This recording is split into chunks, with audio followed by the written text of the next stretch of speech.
And welcome to Sonu career institute Python series lecture 1। आज इस video के अंदर हम कुछ बेसिक फंडामेंटल टॉपिक्स पढ़ने वाले हैं related to the coding. If you want you can skip this part of this video and can move to the next. So let's start. What is coding? हम coding करते क्यों है? काफी बार हमने सुना है कि हमें कोडिंग करनी चाहिए, but what is the purpose for coding?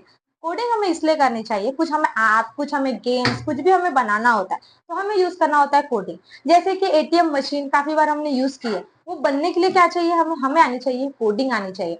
Coding होता क्या है? कोडिंग एक सेट ऑफ इंस्ट्रक्शंस होते हैं जो हम कंप्यूटर को देते हैं। हम उन्हें कुछ इंस्ट्रक्शंस देते हैं, वो हमारे कुछ टास्क परफॉर्म करवाने के लिए। हम उन्हें जैसे इंस्ट्रक्शंस देते जाएंगे वो सेम एज इट इज हमें काम करके देते जाएंगे। अब कोडिंग करने के लिए कंप्यूटर को हमारी भाषा समझती नहीं है, तो हमारे पास कोडिंग करने के लिए काफी सारे लैंग्वेजेस अवेलेबल होते हैं, like C++, Java, Python, C# and many more languages like this. What is the need of coding? हमें कोडिंग करनी क्यों चाहिए? काफी बार ऐसे सोचते हैं हम कि लॉजिकल थिंकिंग बढ़ती है हमारी उससे, कोडिंग की काफी सारे पर्पस के रिलेटेड हम कोडिंग करते हैं। कोडिंग करने से हमारी जो स्केलेबिलिटी होती है, जो हमारी इंप्रूव होती है, जैसे कि हम कुछ सोचते हैं, हमारी लॉजिक सोचने के तरीके कुछ अलग हो जाते हैं। ये सारी की सारी चीजें होती है हमारे कोडिंग के थ्रू। अब हम कोडिंग कर तो रहे हैं, बट करना कैसे होता है? जैसे कि हम हमारे लाइफ में मैथ्स के कुछ कैलकुलेशन सॉल्व करने होते हैं या हमें कुछ भी लिखना होता है, तो हम क्या यूज करते हैं? नोटबुक और पेन। सिमिलरली अगर हमें कंप्यूटर को कुछ बताना हो, कुछ हमें इंस्ट्रक्शंस देनी हो, तो हमें यूज करना पड़ता है कोड एडिटर का। अब हमारे कोड एडिटर, हम कंप्लीट हमारे पाइथन सीरीज के अंदर हम कोड एडिटर यूज करने वाले हैं, VS code, that is visual studio code, जो हमें माइक्रोसॉफ्ट से फ्रीली अवेलेबल है। ये कोड एडिटर क्या करेगा? जैसे हम नॉर्मल बुक के अंदर लिखते हैं, हमारा कोई भी काम होता है हम उसको अंदर लिखते हैं, ABCD लिखना हो या कोई पैसेज लिखना हो, हम सिंपल लिखते हैं उसके अंदर। सिमिलरली अगर हमारा कोई कोड लिखना हो तो हम यूज करेंगे code editor, that is VS code. अब इसके अंदर हमने कोड तो लिखा, बट वो समझने लायक होता है कि नहीं होता है? Because machine do not understand our language, इसलिए हम क्या यूज करते हैं? हमारे ट्रांसलेटर। ट्रांसलेटर हमारे लाइफ में डेली जैसे हम यूज करते हैं ना, सिमिलरली काम करता है। जैसे कि मैं क्या करती हूँ, मैं किसी अगर दूसरे कंट्री में जाना हो तो मैं मेरे साथ एक ट्रांसलेटर रखूंगी, क्योंकि मुझे उनकी भाषा समझती ही नहीं है, ना तो उन्हें मेरी भाषा समझती है। तो मुझे क्या चाहिए? एक ट्रांसलेटर चाहिए जो मेरी भाषा को उनकी लैंग्वेज में एंड उनकी लैंग्वेज को मेरी लैंग्वेज में कन्वर्ट कर सके। Similarly in our coding language also एक हम ट्रांसलेटर यूज करते हैं जो हमारी भाषा को मशीन लैंग्वेज में कन्वर्ट करता है, and the machine language get converted into the human language, because machine would understand only the binary language, that is 0 and 1। Yes, machine को सिर्फ 0 and 1 की भाषा समझती है, बट 0 and 1 ऑफकोर्स हमें नहीं समझती है, तो हम क्या यूज करते हैं? ट्रांसलेटर। ट्रांसलेटर के अंदर हम दो टाइप के ट्रांसलेटर यूज करेंगे, that is compiler and interpreter. Compiler क्या करता है? सारे के सारे कोड को लाइन बाय लाइन एग्जीक्यूट नहीं करता है, वो क्या करेगा? एक बार फाइल को क्या करेगा? कंपाइल करेगा, देन एग्जीक्यूट करेगा। और हम काफी सारे वीडियोस के अंदर इसको और डीप में पढ़ते जाएंगे।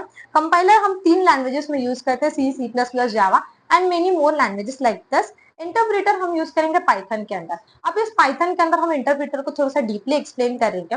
इंटरप्रेटर क्या करता है? आप जो भी कोड लिखते हैं उसको विदाउट कंपाइल किए डायरेक्ट इंटरप्रेट करता है, डायरेक्ट रन करता है आपके टर्मिनल के ऊपर, एंड वो कोड को कैसे एग्जीक्यूट करेगा? लाइन बाय लाइन, एक एक लाइन चेक करेगा। वो आपको कभी भी रन टाइम पे एरर, कंपाइल टाइम पे एरर नहीं देगा, डायरेक्ट रन टाइम पे आपको एरर देता है। वो आपको शो नहीं करेगा, आप जैसे कोड लिखते हैं तो आपको शो नहीं करेगा कि आपका एरर है। इसलिए हम क्या बोलेंगे कि पाइथन हमारी इंटरप्रेटेड लैंग्वेज है। इसको हम नेक्स्ट वीडियो में और काफी अच्छे से पढ़ रहे होंगे। Next move to our first Python program, that is to print the hello world code। आपको इसको रन करने के लिए आपके टर्मिनल पे, आपके VS कोड पे दिख रहा होगा, एक राइट साइड में एक ट्रायंगल शेप दिख रहा होगा, या फिर आप आपके टर्मिनल पे जाके ये कमांड लिख सकते हैं, that is py space file name, and आप एंटर करिए, आपको दिख जाएगा। थोड़ा सा हम नेक्स्ट इसमें हम देखने वाले हैं कि कैसे हम इसको करते हैं, एक लाइव हम देखने वाले हैं, उसके अंदर हम ओपन करके देखेंगे। अब हम देखते हैं हमारे कोड को लिखना कैसे हो। हमें क्या लिखना है? सिंपल हमारे VS कोड में जाके लिखना है प्रिंट। हमारे कोड एडिटर पे लिखना है प्रिंट। प्रिंट फॉर, हमें क्या करना है ना? प्रिंट करवाना है हमारे कोड को, तो हम प्रिंट लिखेंगे। इन पैरेंथेसिस के अंदर हम क्या करेंगे? हेलो वर्ल्ड लिखेंगे।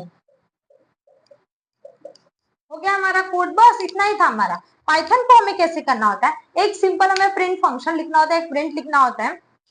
जो भी हमें लिखना होता है पैरेंथेसिस के अंदर, डबल कोट्स के अंदर, ऑलवेज रिमेंबर जो चीजें आप डबल कोट्स के अंदर लिखोगे वो एज इट इज आपके टर्मिनल पे प्रिंट होगा। आप यहाँ पे चाहो तो हेलो सोनू लिख सकते हैं, हेलो सोनू, या फिर आप लिख सकते हैं welcome to Sonu career institute. आप इस टाइप में भी कुछ भी लिख सकते हैं। जो चीजें आप लिखेंगे वो एज इट इज आपके टर्मिनल पे क्या हो जाएगा? प्रिंट हो जाएगा। आपको क्या करना है? सिंपली यहाँ पे लिखना है प्रिंट हेलो वर्ल्ड, बस आपका प्रिंट हो जाएगा। इफ याद रखिए, अगर आप यहाँ पे डबल कोट्स को नहीं लिखेंगे, रिमूव करेंगे, तो आपका क्या देगा कोड, एरर देगा, आपको रन टाइम एरर मिलेगा। इसकी वजह से एक ही लाइन का कोड था, इसलिए हम पाइथन को बहुत ही सिंपल लैंग्वेज में देखते हैं। नेक्स्ट वीडियो में हम थोड़ा सा और डिटेल में देखने वाले हैं पाइथन के बारे में। सो मिलते हैं नेक्स्ट वीडियो में। This is for today, learn today and live tomorrow with us.